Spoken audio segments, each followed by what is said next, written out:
Două caractere. O și su.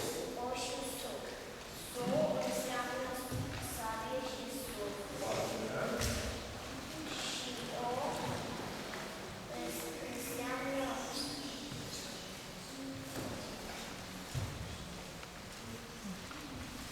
A învinge. a învinge violența din ceilalți, din noi. Din interior, da? Da? Adică avem agitație de noi, dar toți și trebuie să avem autocontrol. Da?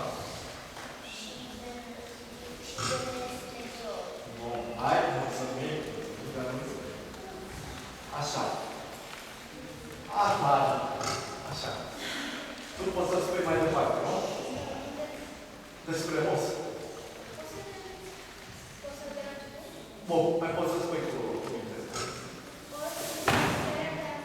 Puterea de a fi model și de a fi model. El se împarte în două caractere, o și su. Sura dintelor este format în două părți, suflet și sabie.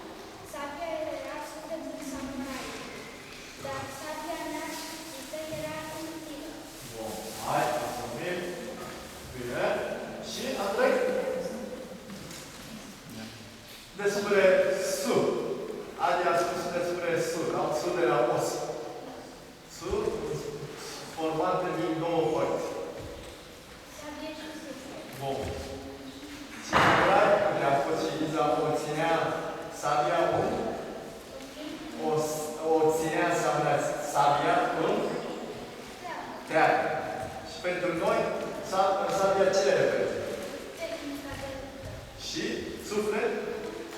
Pardon, teatră.